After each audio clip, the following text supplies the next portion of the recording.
al otro y necesitamos pues ayudar en estas condiciones tan particulares que vivimos. Entonces, sin más, les doy la bienvenida nuevamente y le doy el paso a la doctora Marta, que va a empezar con el...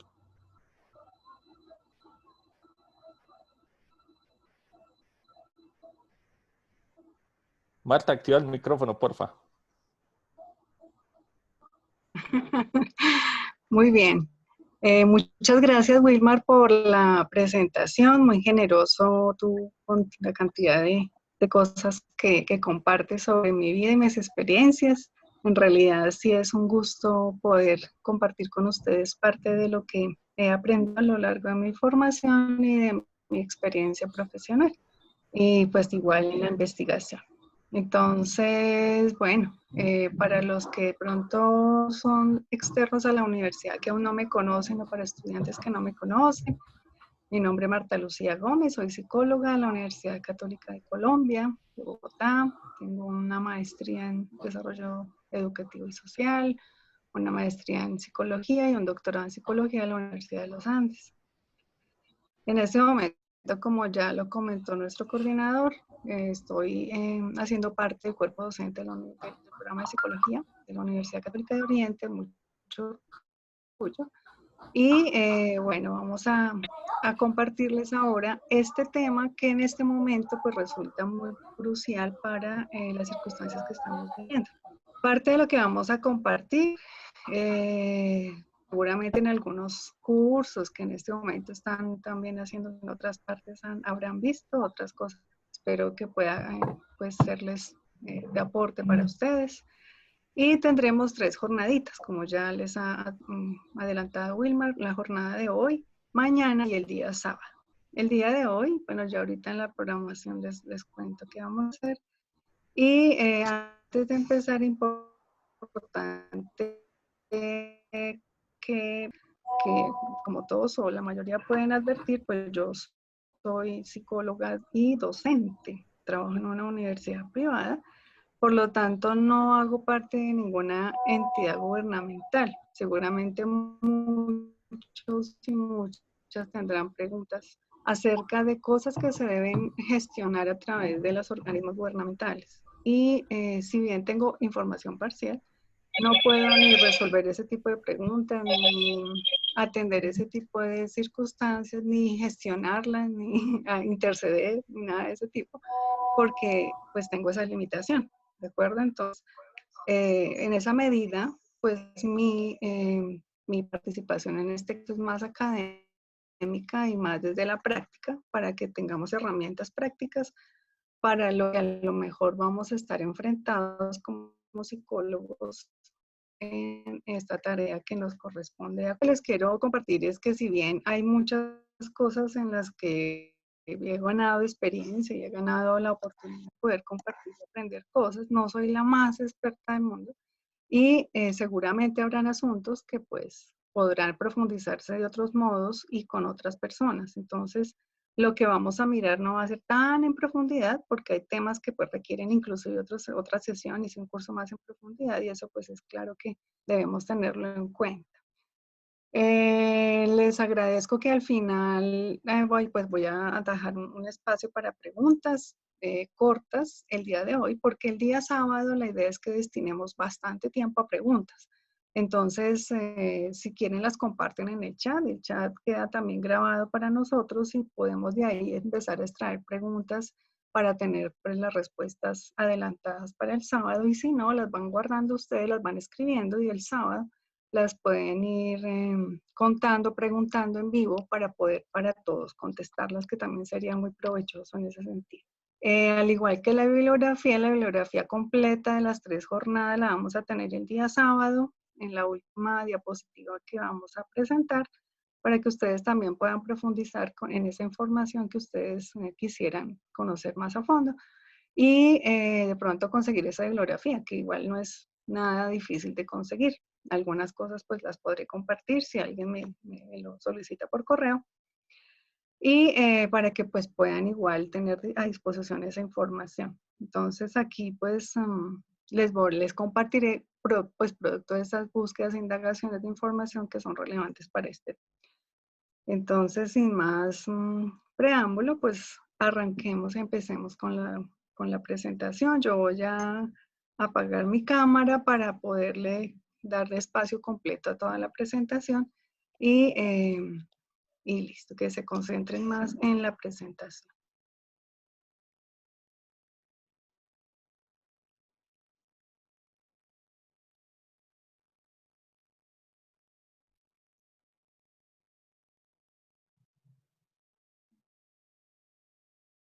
Muy bien. Entonces, de lo que vamos a hablar ahora es justamente de lo que es la intervención psicológica en crisis a través de medios virtuales. Nos puede sonar un poco novedoso el asunto, sobre todo por los medios virtuales. Seguramente han asistido a cursos en los que se ha trabajado el tema de intervención en crisis, intervención psicológica en crisis, primeros auxilios psicológicos.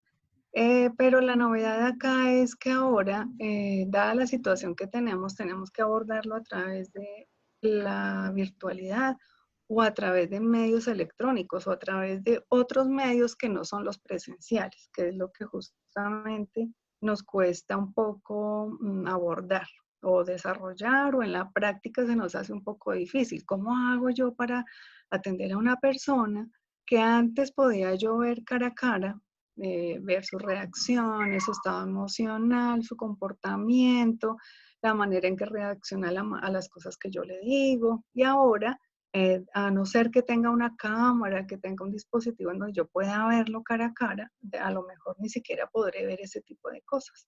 Y eso es lo que nos hace más complicada este tipo de intervenciones. Entonces, hoy en lo que nos vamos a concentrar es en avanzar un poco sobre en las generalidades y algunos asuntos clave que tenemos que tener en cuenta para los primeros auxilios psicológicos.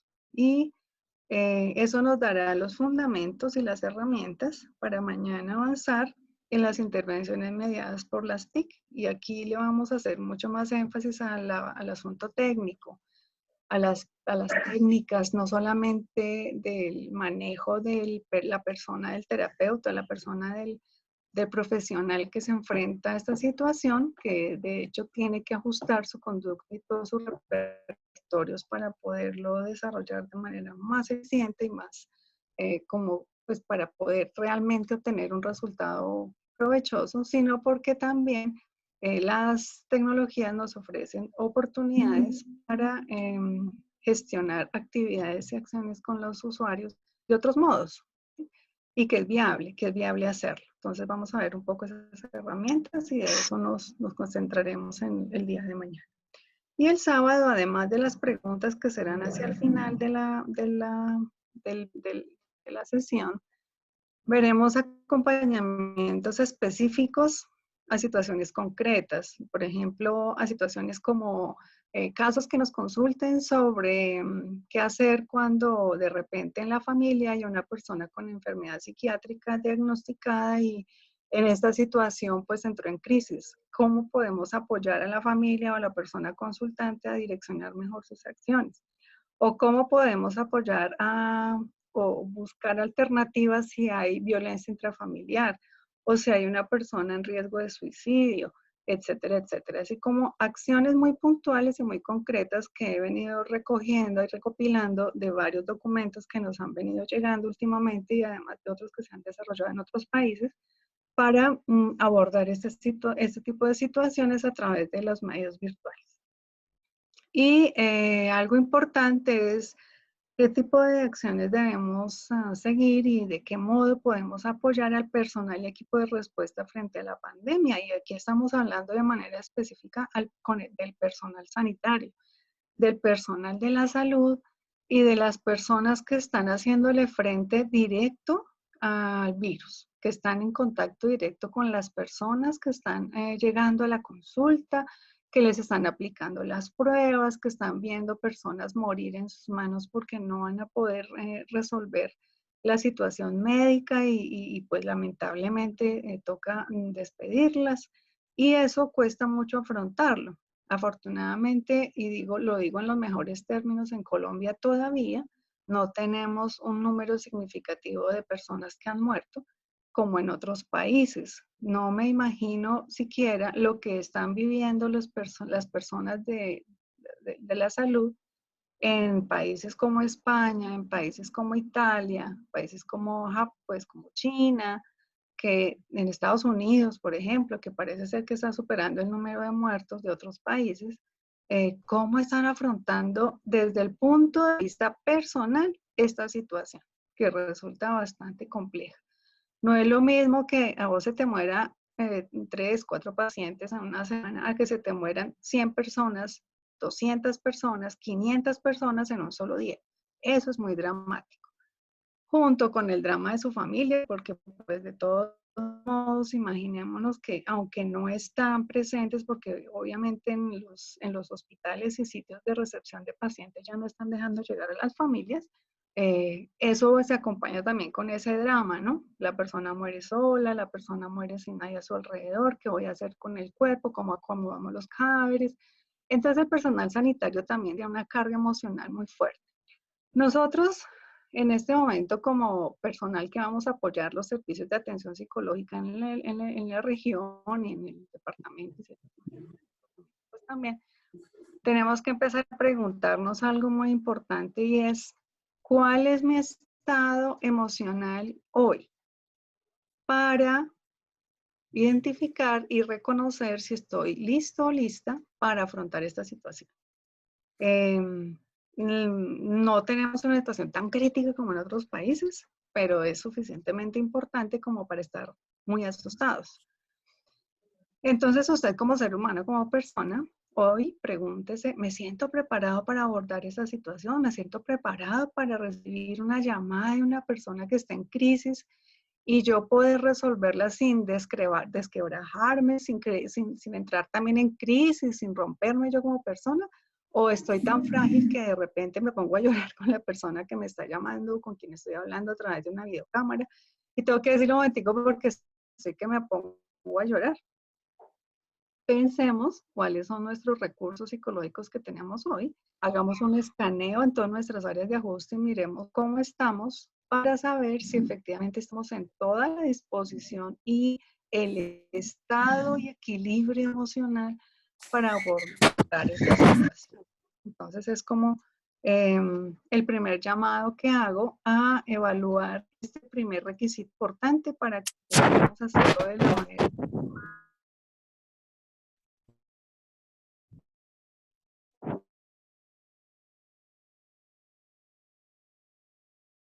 empezar con el tema de hoy, primeros auxilios psicológicos. Entonces, lo primero que tenemos que preguntarnos es qué es una crisis, ¿cierto? Y aquí nosotros tenemos que mirar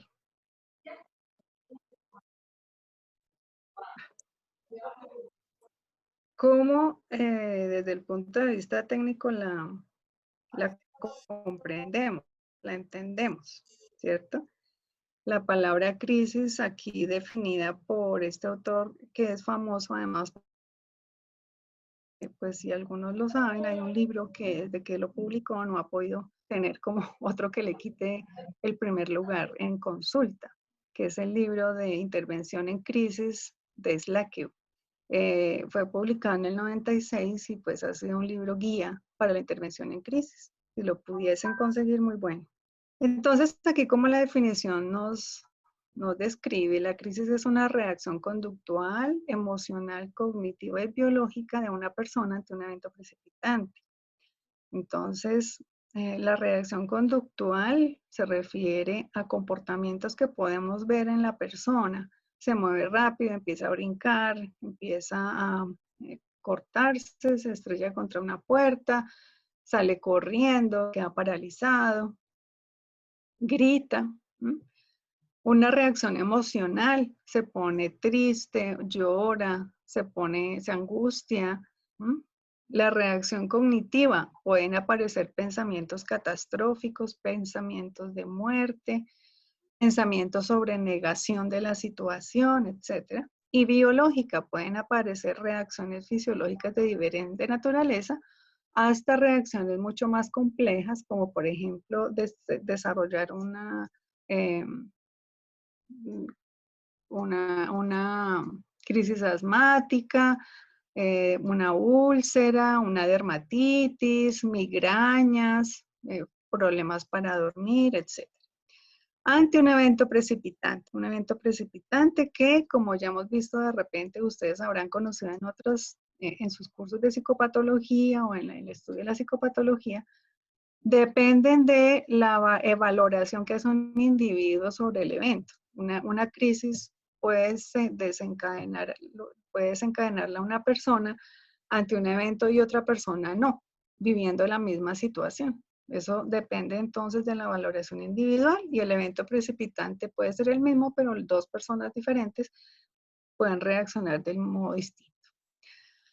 Bueno, que se constituye en un estado temporal, y esto lo subrayo porque esta crisis no dura para siempre, ni dura muchos días, no dura pues, mucho tiempo.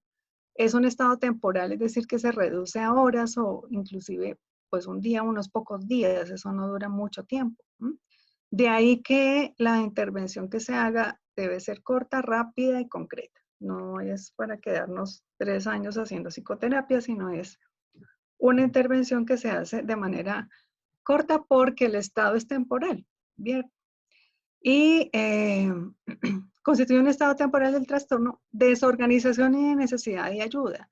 Habitualmente las personas en esta situación no son capaces de resolver la situación por sí mismas o no saben cómo hacerlo o no encuentran la solución porque para el individuo es demasiado abrumador, excesivamente abrumadora la situación. Siente que lo sobrepasa y en ese instante no encuentra salida.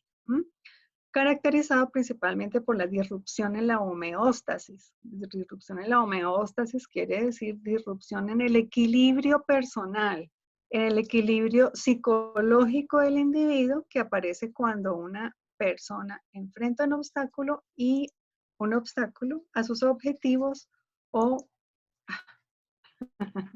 o a sus expectativas vitales. Bien. Entonces, esta palabra pues conlleva muchos significados: peligro, oportunidad, decisión, discernimiento, momento crucial, hasta momentos de cambio, ¿cierto? Todos los humanos podemos estar expuestos a ciertas situaciones en la vida, pues en las que podemos experimentar crisis, que pueden estar caracterizadas por una cantidad de situaciones críticas como las que acabamos de ver, pero lo más importante es un colapso en general en las estrategias para enfrentar la situación, ¿cierto? En esta situación la persona tiende a perder la capacidad para dar una respuesta efectiva y ajustada a los problemas que está enfrentando. ¿Por qué? ¿Por qué puede pasar eso? Pues porque fallan los mecanismos habituales de afrontamiento que tiene el individuo y que habitualmente usa para otras situaciones que de repente para él no son tan grandes, tan terribles, tan sobrecogedoras, ¿bien? Y existe incapacidad para manejar situaciones y dar soluciones a problemas de esta naturaleza. Tal vez nunca las ha enfrentado, o tal vez pues nunca ha tenido tal magnitud de situación.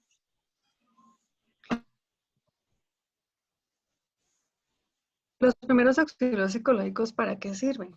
Sirven para ayudar de manera inmediata a restaurar ese desequilibrio y a la adaptación mental, ¿cierto? Entonces acá, ¿qué nos permiten los primeros auxilios psicológicos? Aliviar el sufrimiento y los síntomas de descompensación mental, bajar esa sensación de angustia que tiene ese momento en la persona, ¿cierto? Y tratar de equilibrar y compensar su estado cognitivo.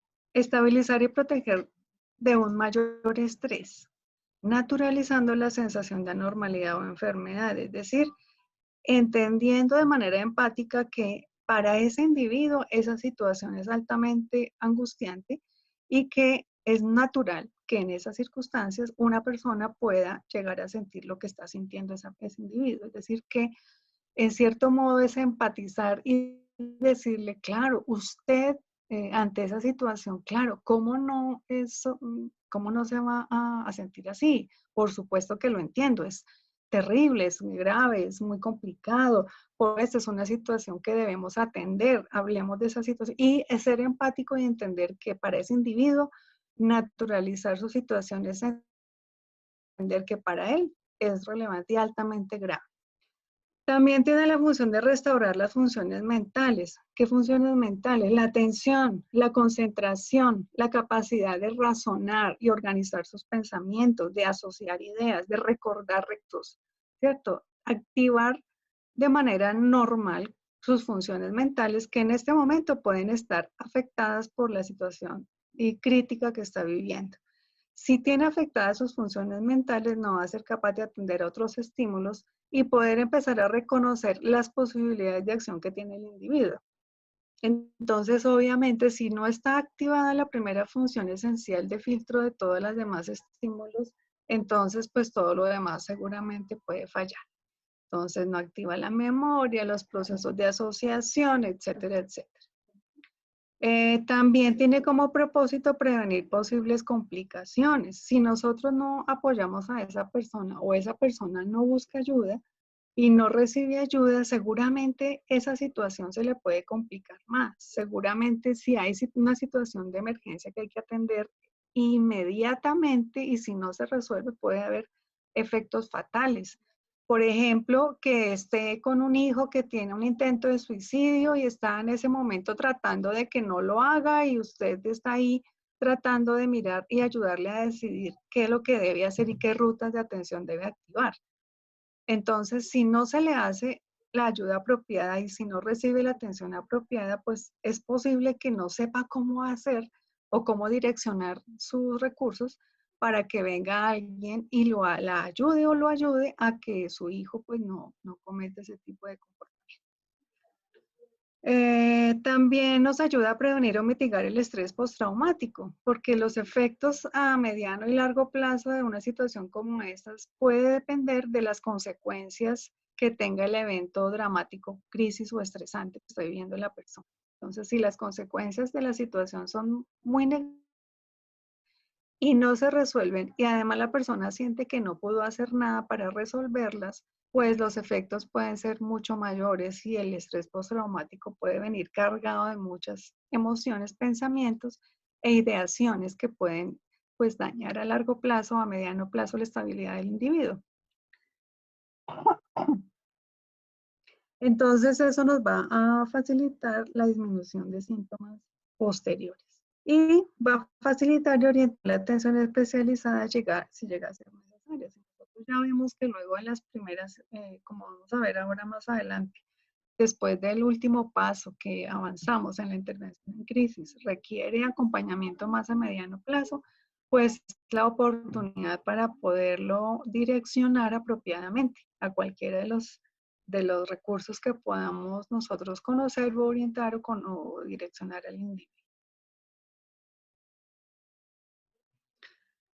Podemos diferenciar dos grandes tipos de crisis que nos presenta este autor, ¿cierto? Slack. Y nos habla de dos grupos. Un grupo que son las crisis circunstanciales y otros que son las crisis relacionadas con algún factor ambiental. Estas son las circunstanciales relacionadas con algún factor ambiental, como por ejemplo un incendio, la muerte de una persona, es decir, que están relacionadas con eventos externos al individuo, que son azarosos, que son ambientales, o un desastre natural, algo que el individuo no puede controlar en cierto modo porque no dependen de él, sino que son eventos que ocurren afuera de él. Mientras que las crisis del desarrollo son relacionadas con las transiciones en el curso de su vida, ¿sí? Que encontramos muchas inclusive a lo largo de la vida, dependiendo de los cambios o giros que tome la vida de un individuo. Por ejemplo, el paso a la jubilación, por ejemplo, la decisión de casarse, ¿no? La cercanía del matrimonio y el cambio de vida soltero a vida de casado, Algunos cuentan o hablan o describen la adolescencia como una crisis, como un momento de crisis. Yo no la consideraría como una crisis, pero en algunos textos, por ejemplo, lo refieren como una crisis del desarrollo, ¿cierto? Algunos, por ejemplo, niños pequeños cuando entran la primera vez al colegio, para ellos representa una crisis, es un cambio significativo en la vida que deben afrontar y para algunos es demasiado dramático, para otros no tanto. Bien. También podemos encontrar situaciones que pueden constituirse en una crisis, pero como hablaba yo anteriormente, esas situaciones y la manera en que pueden afectar a un individuo varían de acuerdo con las experiencias personales, las experiencias previas que nos van a eh, demarcar la manera en que nosotros vamos a reaccionar o vamos a vivenciar esa situación. Entonces tenemos como tres grupos: las situaciones que afectan a una sola persona, las situaciones que afectan a varias personas y las situaciones que afectan a toda una comunidad. Dentro de las situaciones que afectan a una persona sola, ¿no? Por ejemplo, si de repente por circunstancias es abusada físicamente, golpeada o abuso sexual de alguna naturaleza, ese individuo es el que se afecta y su experiencia es individual, que luego, pues obviamente y por muchas razones, afecta al núcleo familiar, afecta a la pareja, afecta a otras personas, pero quien la vive de manera directa es una persona, quien fue abusada, ¿bien? O quien sufrió un accidente, o a quien se le murió un familiar, que de repente es muy significativo, como la mamá, en fin, o recibe una noticia fatal. Por ejemplo, le acaban de diagnosticar una enfermedad grave, terminal, y le acaban de dar la noticia, ¿cierto? ¿Cómo afecta a una persona? Como digo, luego, pues, eso tiene efectos también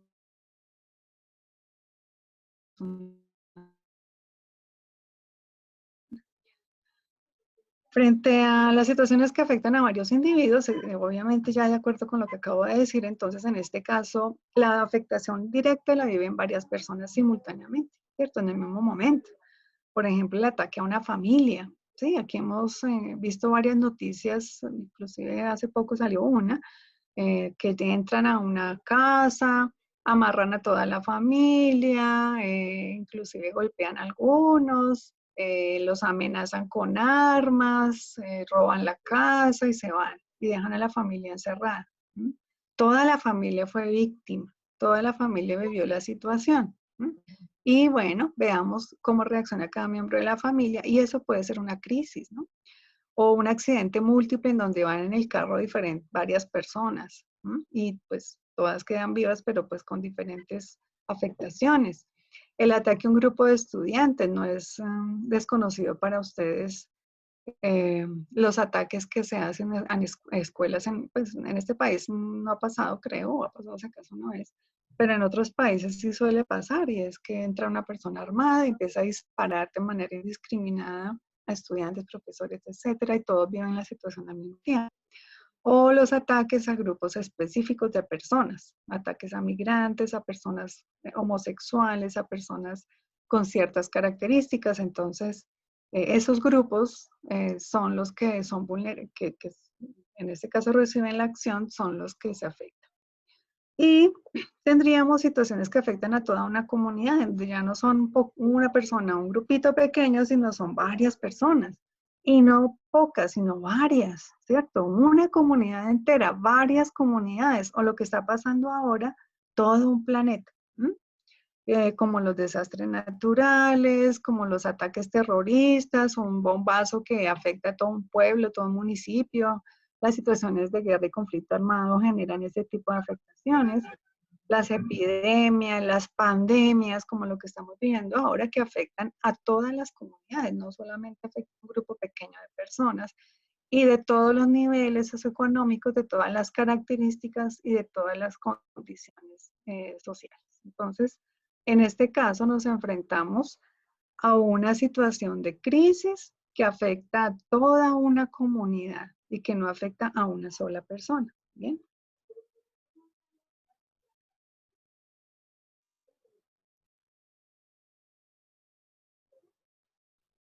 Bueno,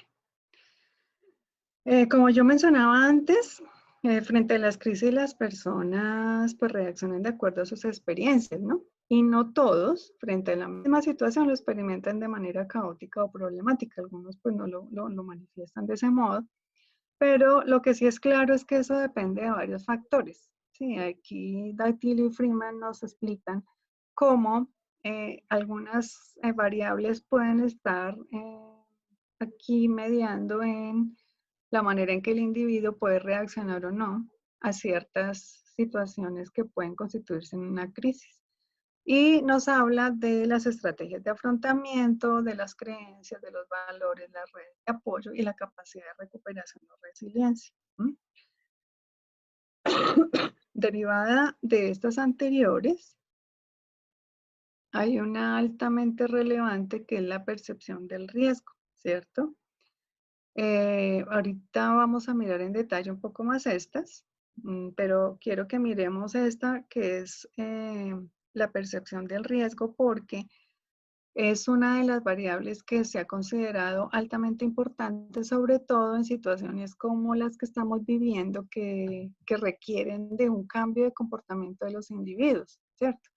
Y en este caso, lo que podemos comprender de la percepción del riesgo es que está basada en un complejo sistema de creencias, emociones, valores e ideales que están modulados por las nuevas tecnologías de la información y la comunicación. De algún modo, nosotros hemos venido construyendo una serie de formas de pensar, de sentir, de comportarnos, de organizar nuestros modos de reacciones y estilos y estrategias de reacción que de algún modo se van ajustando con el tiempo de acuerdo con la información que recibimos de los medios.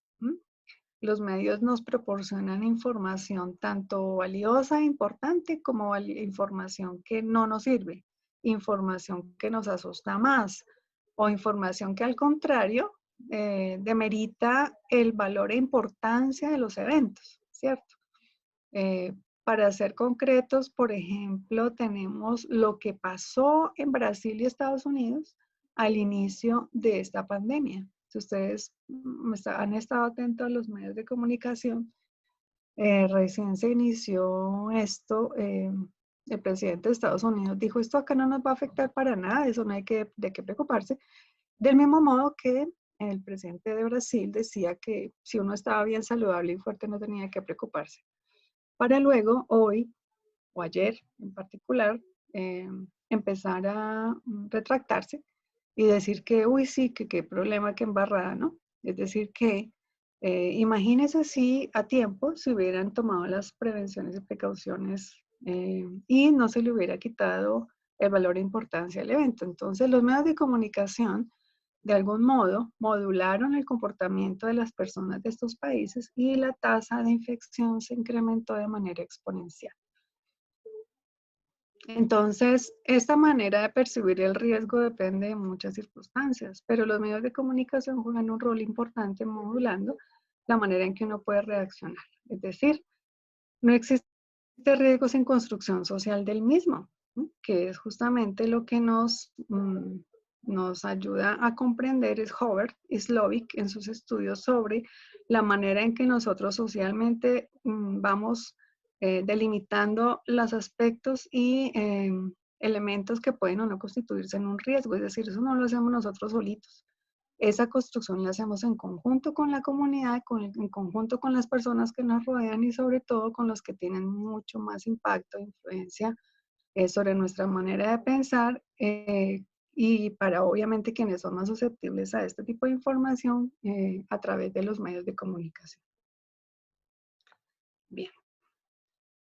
Y es que nos dice Moyano Trujillo que epidemiológicamente el virus del miedo, que es psicológicamente estimable, obviamente utilizando algunos indicadores de estrés o ansiedad, es el que más rápido se propaga. Si dentro de una comunidad se empieza a mover el miedo y el terror hacia angustioso sobre algo, eso rápidamente se esparce. Si el miedo se conversa de manera moderada, de ese modo se vive. Pero si no se habla de eso y que no hay que temer nada, pues no, se dispersa. Entonces, Si se dispersa rápidamente, puede paralizar a las personas o desencadenar respuestas desproporcionadas que pueden inclusive ponernos en riesgo o entrar pues, a situaciones y problemas que pues, serían como muy desafortunados, como inclusive cosas que han pasado, de las que vamos a hablar un poquito más adelante. En ese sentido, entonces, la Organización Panamericana de la Salud y la Organización Mundial de la Salud pues ha desarrollado algunos documentos orientadores sobre cómo reaccionar y qué tipo de cosas hacer en este tipo de situaciones. Tenemos un documento inicial que salió en el año 2006, que ha sido actualizado para el año 2016, que digamos yo hago como un híbrido entre los dos documentos, pues que contienen básicamente lo mismo, pero ambos documentos están diseñados para orientar acerca de la protección de la salud mental en situaciones de epidemias. No es la primera vez que vivimos una epidemia, pero sí de esta naturaleza, una epidemia tan grande como esta, sí es la primera vez que la vivimos, por lo menos en este siglo. Y lo que nos dice allí es que a propósito de las recientes epidemias de diversos virus, como el ébola, la influenza y otros más, mencionan que la población no está preparada, que los estados y gobiernos no están preparados y que los profesionales de la salud en general no están preparados. ¿No? Y eso pues es bastante preocupante. Tienen mucha preocupación porque justamente antes, pues tenemos capacidad de reacción, ¿no? Y lo que más asombra es que, bueno, por lo menos ahora tenemos ya, nos estamos ocupando de esto, pero hace unos años solamente se prestaba atención a factores como, por ejemplo, la vigilancia epidemiológica, las vacunas, medicamentos, la cobertura en salud, el impacto económico que podían tener o no este tipo de cosas y situaciones. También de pronto mirar si se contaba uno con el personal pues para atender, pero no se ocupaban de los aspectos psicológicos y sociales que pues obviamente iban a aparecer como producto de esta situación. De hecho, pues gran parte del problema es que no se han desarrollado o no se desarrollan acciones frente a lo que se genera en este momento, que es el miedo y la amenaza del miedo. Sí, todo ese tipo de amenazas que generan miedo y que pues están llevando a las personas inclusive a ser agresivas con otras, que inclusive para defender su propia eh, condición de no contagio, pues agreden a otros y amenazan a otros para que no los contagien. Como consecuencia, entonces, pues lo que hay que hacer es pensar en afrontar uno de los principales obstáculos en toda esta situación es el miedo en sus múltiples expresiones, que de acuerdo con muchos estudios, pues el 80% de las personas cercanas o que están en evidente peligro o amenaza, pues tienden a expresarlo. No es algo que no se conozca, no se haya evaluado, no se haya diferenciado o identificado, sino que ya hay varios autores que se han puesto en la tarea de identificar que efectivamente el miedo aparece muchísimo y que pues, su modo de expresión puede ser muy variado. Entonces, el miedo es una consecuencia de la situación percibida que puede o no sentir o hacer sentir vulnerable al individuo, ¿cierto? La vulnerabilidad es una condición también muy evaluada y muy usada, sobre todo en salud, para determinar de qué modo la persona puede estar o no dispuesta a aceptar cierto tipo de ayuda o tratamiento y que tanto se siente no vulnerable. ¿Bien? Entonces, esa la podemos comprender como la condición interna de un sujeto o grupo expuesto a una amenaza, evento traumático, que corresponde a su disposición intrínseca para ser dañado. Esa disposición intrínseca tiene que ver con las cogniciones y la comprensión que tiene sobre esa amenaza o evento y que es resultante de un proceso dinámico de interacción de diferentes factores. No es una sola condición, un solo factor o una sola variable que nos ayude a explicar el tipo de vulnerabilidad percibida que tiene un individuo, sino son muchos, muchos factores. ¿Mm? Aquí García y Castillo nos ayuda a sintetizar una cantidad de variables que pueden estar allí jugando de manera importante. Pues obvio hay muchos modelos que nos ayudan a entender este fenómeno, ¿cierto? Hay varios modelos, no es el único ni es la única manera de entenderlo, ¿cierto? Hay hay otros asociados a la sensación de vulnerabilidad y que pueden desencadenar situaciones de riesgo. En este curso no vamos a profundizar pues en esto, pero aquí lo que quiero que mantengamos nuestros micrófonos apagados, por favor. No vamos a profundizar en esto, sino que quiero que veamos que en esta propuesta que hace García del Castillo, pues que está derivada de varias revisiones de algunos autores, explica que si se presenta una amenaza, ya sea real, como lo que estamos pasando ahorita con esta pandemia del coronavirus, o una percibida, pues, una amenaza percibida o la manera en que el individuo lo percibe y que está en el plano de lo subjetivo, puede desencadenar reacciones negativas en el individuo. Eso es casi que natural, ¿cierto? Una persona puede sentir que tiene condiciones personales que la hacen mucho más sensible o vulnerable a esos acontecimientos que estamos viviendo ahorita. Entonces, aquí como podemos ver en la figura, pues hay varias variables, ¿cierto? Que podrían moderar o modular la reacción del individuo y modular la vulnerabilidad, ¿cierto? Estas variables serían riesgo, afrontamiento, resiliencia, estrés, apego, inteligencia emocional. Bueno. De este grupo de variables, yo quiero destacar, por ejemplo, la variable riesgo. Esta variable resulta importante a la hora de indagar, por ejemplo, inicialmente sobre la situación actual de la persona. Ahorita más adelante vamos a ver una tablita que nos va a ayudar mucho en ese sentido. ¿Qué representa entonces la posibilidad real o no de estar en contacto con la situación amenazante? ¿Qué tanto está uno realmente en riesgo? ¿Qué tanta probabilidad tiene la persona o no de estar expuesta a la situación?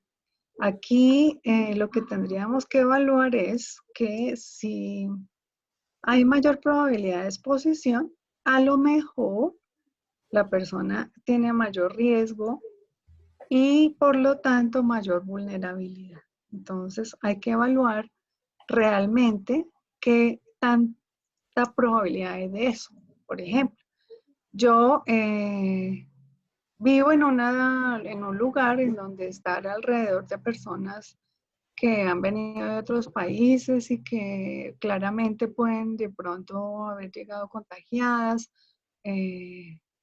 pues no, no van a estar cerca de mí. Entonces, pues aquí la probabilidad de que me contagie pues es baja. Sin embargo, por el lado de mi casa pasan personas que reparten los domicilios y que puedan ir a otras casas en donde hay extranjeros. Entonces, bueno, ¿cuál es la probabilidad real de que yo llegue a estar en contacto con ese virus? Si es que hay menos personas aquí que más que tengan contacto con ese virus. Mientras que otra persona que de repente está viviendo en una zona hotelera o que trabaja en un hotel o que es personal de salud, etcétera, tiene más cercanía y más probabilidades de riesgo. Por lo tanto, probablemente tenga más vulnerabilidad. Esto pues claro, que se relaciona con las conductas que siguen. Y es que si la vulnerabilidad real coincide con la percibida,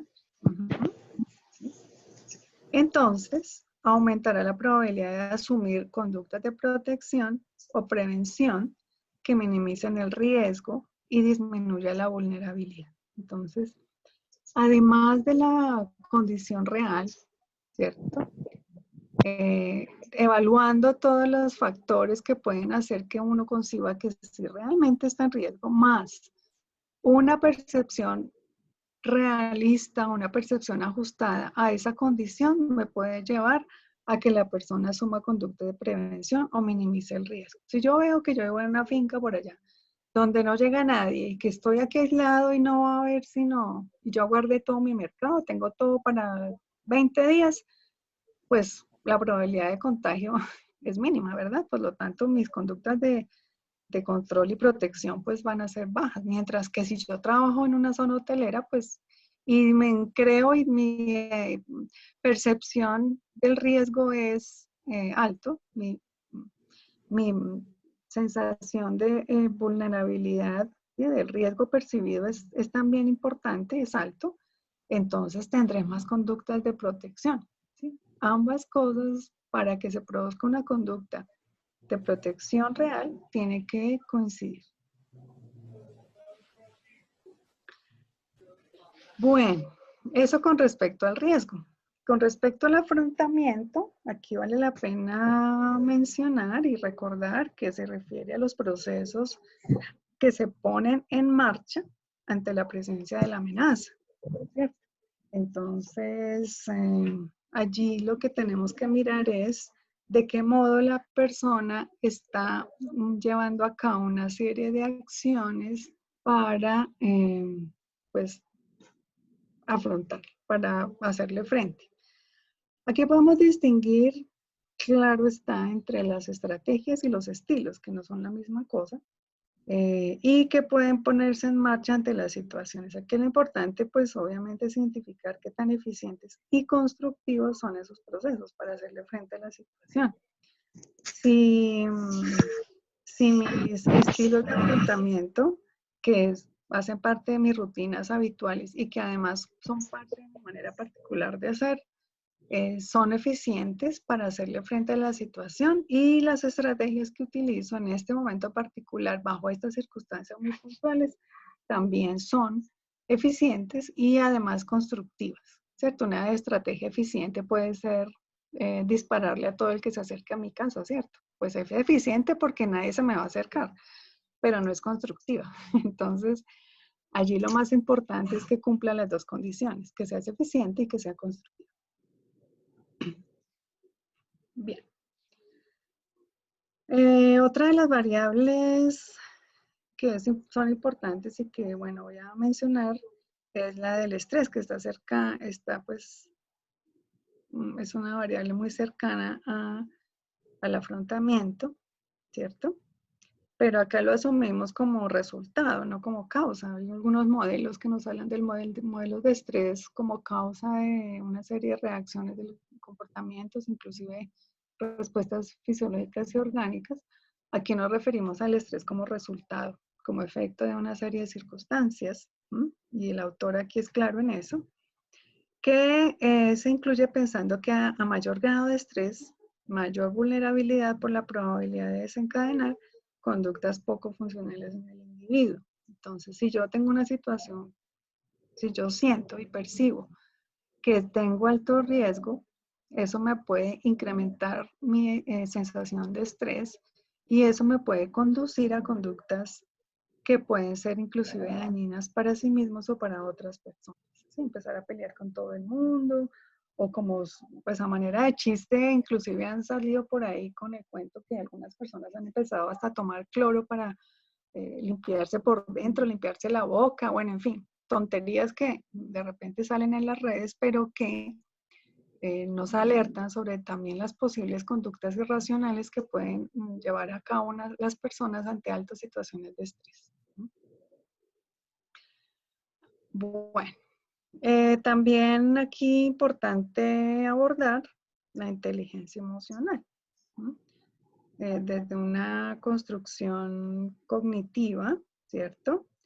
Que nos podría mostrar la manera en que se gestiona y se regulan las emociones, cómo un individuo puede gestionar de manera eficiente lo que siente, entre otras cosas, ¿cierto? Y cómo entender si una baja inteligencia emocional, por ejemplo, puede conducir a unas respuestas poco asertivas, poco adaptables, baja adaptabilidad, baja regulación emocional, baja percepción de las emociones de los demás, reconocer que los demás también están asustados, que los demás también están angustiados, o que están dolidos o que están tristes, inclusive priorizando sus propias necesidades y pasando por encima de las necesidades de los demás, ¿cierto? En estos casos, por ejemplo, las personas podrían llegar a dañar a otros, ser groseros con otras personas, agredir a otras personas, de pronto desconocer las necesidades específicas de otros como sus necesidades alimenticias, ¿cierto? Entonces ir y acabar con todo el supermercado y llevarme para mi casa todo. Así los demás estén sin nada que comer y no me importa. Y si un vecino pide, ay, ¿será que alguien tiene tal cosa? Yo me hago el loco y no hablo, no contesto, no digo nada porque no me importan los demás. Solo me importa mi propia necesidad y mi propia estabilidad. En general, entonces, estos modelos pues, nos permiten determinar si la actuación de todas estas variables en conjunto, de algún modo, nos permiten comprender mejor, pues, cómo se constituyen o no en factor de riesgo o su protección ante la amenaza a situaciones críticas. Es decir, la manera en que funcionan todas estas variables nos pueden llevar a mirar si el individuo ante esa percepción que tiene de vulnerabilidad, lo que hace puede ser riesgoso o puede ser funcional, ¿sí? Puede ayudar a resolver de manera eficiente la situación o afrontarla de manera caótica, ¿cierto? Por ejemplo, esa sensación de vulnerabilidad de repente puede desencadenar varios tipos de conductas. Por ejemplo, agresión y ataque a otras personas. Ustedes no sé si supieron de una persona en Villavicencio que pues, lamentablemente empezaron a transmitir, a contar por redes quién era. Estaba diagnosticada con el virus y empezó a recibir amenazas de muerte. O el médico que en su edificio lo expulsaron del edificio porque estaba en contacto con el virus. ¿Sí? Ese tipo de comportamientos, ¿cierto? En donde se ataca a las personas que han sido diagnosticadas con el virus u otras cosas, pues pueden ser un efecto de esa sensación de vulnerabilidad.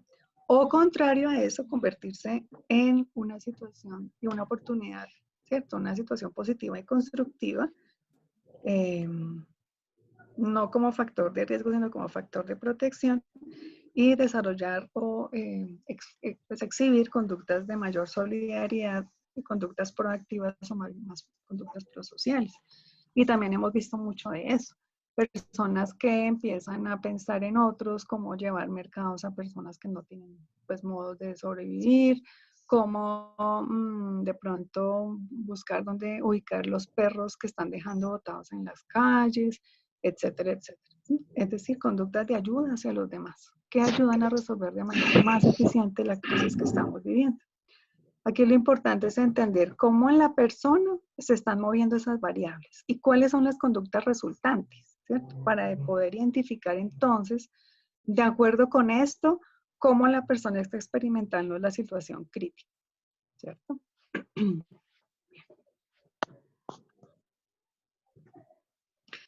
Ahora pues, entonces enfaticemos en de qué manera, esta era la listica que les estaba contando ahora, podemos identificar algunas condiciones que influyen en esa vulnerabilidad, ¿sí? Unas variables o condiciones particulares que puede que hagan vulnerables a ciertos grupos poblacionales. Por ejemplo, la edad y sexo, la etnia, los antecedentes de enfermedades físicas y psíquicas o mentales, las condiciones socioeconómicas de las personas, los antecedentes de eventos traumáticos. No es lo mismo quien ha vivido varios eventos traumáticos y digamos que está habituado a tener que afrontar crisis fuertes a aquellos que nunca lo han vivido. Condiciones de trabajo en situaciones de catástrofes, por ejemplo, si son quienes cuidan o atienden al todo el personal sanitario del que hablábamos hace un rato, si son quienes, por ejemplo, manipulan cadáveres, que esa es una situación bastante compleja compleja. Ahora escuchaba las noticias de Italia y cómo no saben qué hacer con los cadáveres. Ya hay tantos cadáveres que están mirando cómo hacer, o lo que está pasando en Ecuador, que están los cadáveres todavía en sus casas, en la calle, y la gente no ha mirado pues cómo resolver la situación de los cadáveres. ¿Quién se encarga de los cuerpos, no? Los observadores de situaciones que generan dolor, los mismos enfermeros o enfermeras cuando de pronto tienen que avisar a las familias o los médicos que el familiar ha muerto por el virus, pues bueno, ¿qué es, cómo eso se convierte en una condición que puede o no o hacer más vulnerables a las personas? Entonces, en los grupos poblacionales, pues tenemos varios grupos que pueden pues, tener riesgo de diferentes modos y naturaleza: los niños, niñas y adolescentes, los ancianos, las mujeres, la población indígena, que tiene unas características y modo de vida y funcionamiento pues algo diferente al nuestro, los grupos minoritarios, las personas discapacitadas. En este momento parece que ya hay reportes de maltrato a personas discapacitadas que habitualmente estaban eh, siendo atendidas en instituciones, y ahora, como ya están en casa, porque pues en algunos los llevaron para la casa, no cerraron las instituciones por ahora por situaciones de riesgo, pues imagínense. Enfermos psiquiátricos de larga evolución y trastornos psiquiátricos anteriores que ya están en casa, y cómo entonces esto se puede convertir en una situación de riesgo. Enfermedades crónicas, personas con antecedentes de enfermedades respiratorias, diabetes, enfermedades autoinmunes, grupos en pobreza y extrema pobreza, como lo que estamos viendo ahora, que inclusive están sacando a la calle porque no pueden pagar el día a día, ¿cierto? El día de su habitación. Marginalidad en grandes ciudades, migrantes del campo a la ciudad y residentes ilegales. Aquí en Colombia ya tenemos un gran grupo de residentes ilegales y muchos migrantes que están en situaciones críticas. Grupos poblacionales que han sido víctimas de violencia en sus diferentes formas. Aquí esa no es desconocido para nosotros. Venimos de una historia de violencia, y esto pues hace más vulnerables y sensibles a las personas. Y bueno, tenemos el último grupo poblacional, que son los miembros de los equipos institucionales y comunitarios de respuesta. Aquí entonces podríamos enfatizar en lo que los grupos más vulnerables, enfatizar que los grupos más vulnerables son los que tienen mayores dificultades para afrontar y reconstruir sus medios de subsistencia, y el apoyo social durante y después de una situación de emergencia. Bueno, algunas condiciones, aquí en esta tabla lo que podemos también mirar es cómo algunas condiciones se pueden cruzar y encontrar de qué modo esas se pueden volver un factor de mayor riesgo. Por ejemplo, no es una sola de esas condiciones la que determina el grado de vulnerabilidad, sino que es el conjunto de algunas de ellas, ¿cierto? No son una sola. Por ejemplo, la situación de crisis específica puede llevar a que se experimente, dependiendo de estas condiciones, por ejemplo, de ciertos patrones sociales y culturales, como por ejemplo hombres y mujeres reaccionan ante una situación como esta, ¿cierto? O reaccionan a una situación crítica. Por ejemplo, los hombres, lo han descrito en varios documentos, tienden a reprimir las emociones, sobre todo las emociones que son muy dolorosas.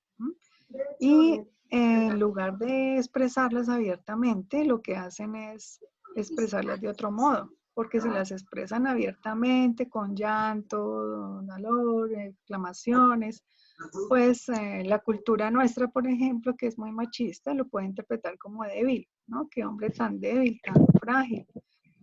Entonces, pues, ¿cómo va a expresarlo? Va a volcar sus emociones a otro tipo de conductas, como por ejemplo la ingesta de alcohol, o con conductas violentas, que son más validadas socialmente para el sexo masculino, ¿cierto? Y son más aprobadas para el sexo masculino.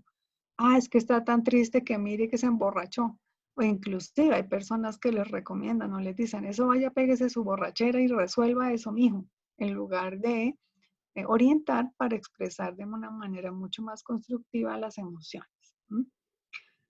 Eh, pero las mujeres, pues obviamente, no obviamente, las mujeres tienden a hacerlo de otro modo. No quiere decir que sea la regla, y aquí quiero ser clara, no es una regla, ni juego con los estereotipos. ¿M? Es una tendencia. Hay mujeres que lo expresan de otro modo y hombres que lo expresan de otro modo. ¿M?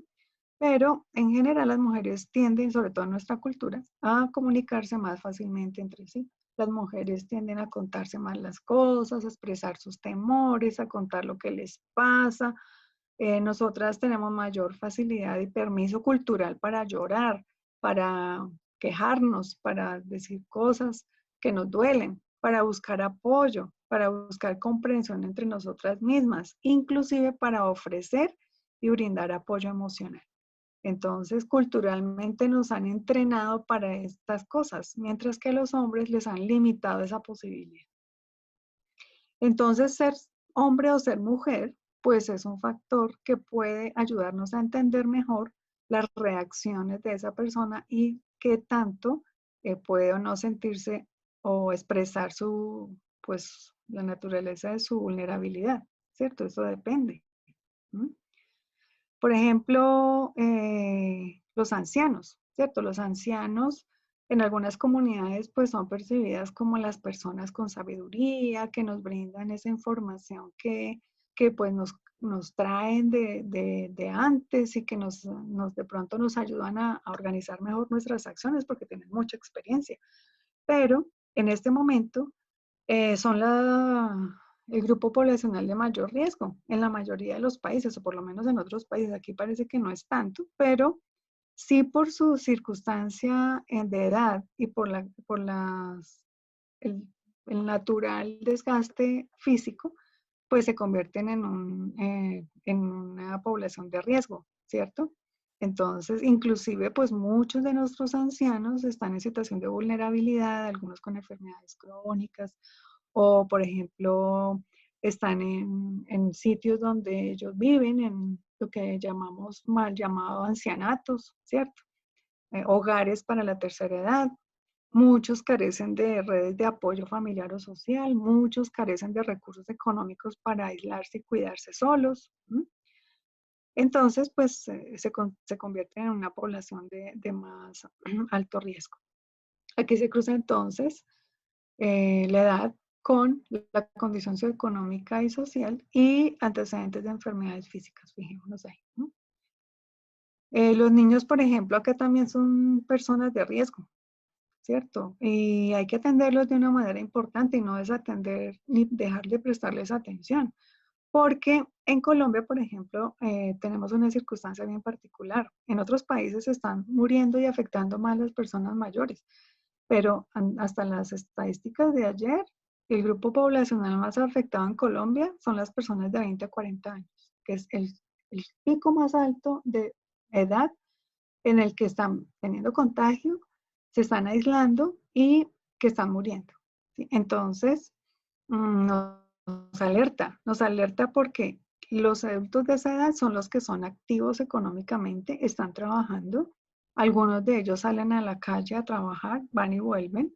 Muchos en este grupo de edad ya tienen hijos y muchos de esta edad tienen hijos pequeños, ¿cierto? Y lo más complicado es que si llegan a contagiarse, pues, ¿qué hacen con los hijos? ¿Para dónde los mandan? Entonces, toca empezar a pensar en el acomodamiento de estos niños en otro tipo de hogar, mientras la crisis con otros familiares o pues el riesgo y la probabilidad de contagiar a los niños, ¿cierto? Eso requiere ponerle mucha atención y atender esas necesidades básicas de los niños. También aquí los niños pueden ser, por ejemplo, blanco del estrés de sus padres. El estrés y la situación de aislamiento produce estrés en las personas, eso no es desconocido. Eso lo hablaremos luego. Y esa situación de aislamiento y estrés de los padres puede conducir a conductas de agresión o malos tratos hacia los niños. Los niños habitualmente están en el colegio, los papás están en el trabajo y si no, pues están cada uno como en diferentes actividades durante el día y llegan a compartir hoy en día muy pocas horas con los padres, pero en este momento están compartiendo 24/7, los 24 horas, los 7 días en la semana, con el agravante de que no pueden salir.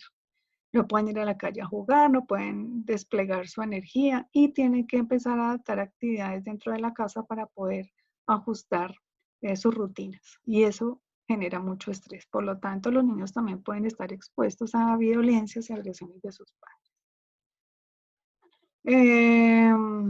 Bueno, además de estas variables que tenemos acá, la OPS en el documento del 2016 incluye una variable importante que es la variable de indignación, ¿cierto?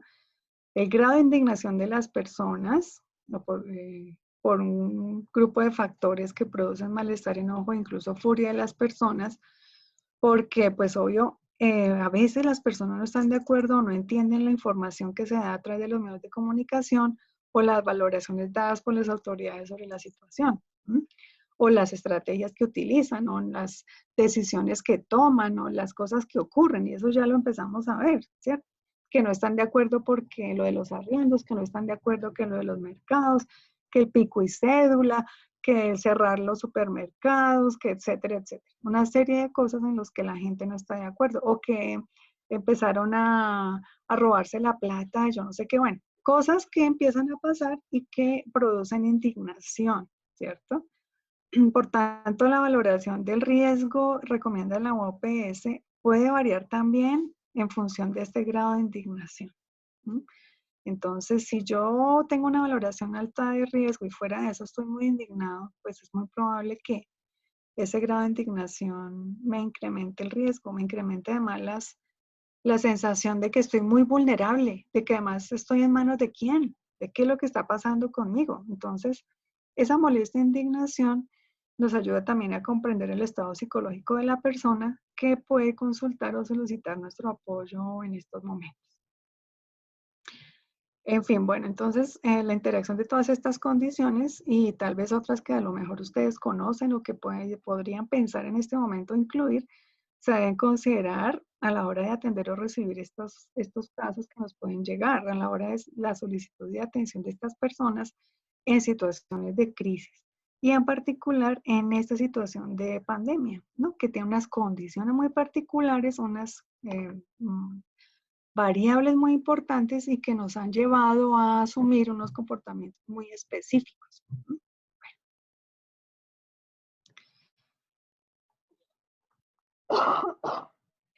En el Ministerio de Protección Social en el 2011 nos dan un documento de atención, la guía de atención en salud mental en emergencias y desastres, que nos da unas premisas básicas que se dan en casi todas las situaciones de emergencia y desastre. Yo aquí tomé algunas las quité, pues no sé, como que no se ajustan a la situación.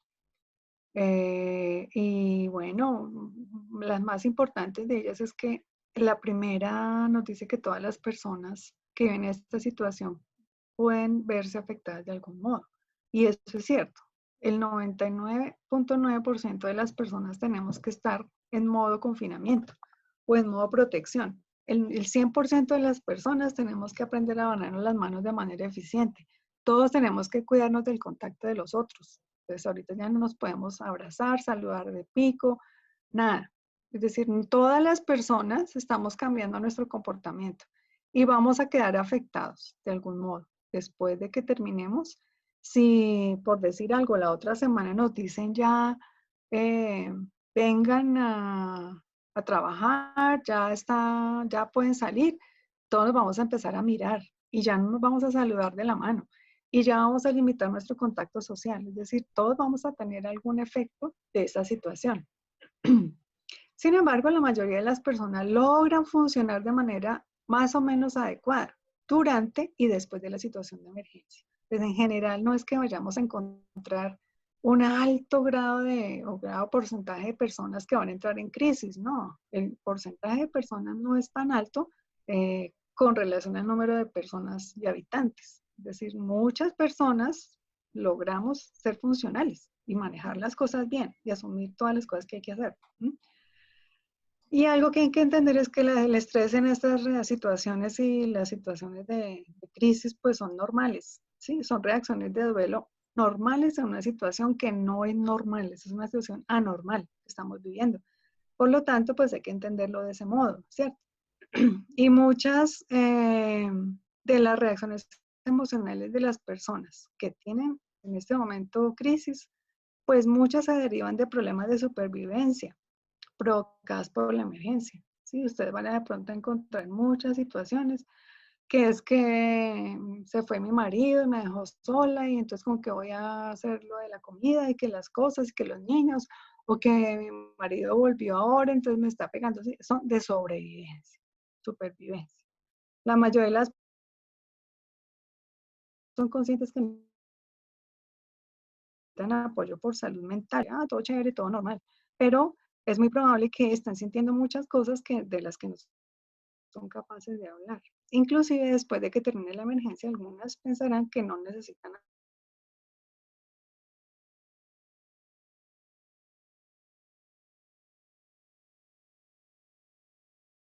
el ayuda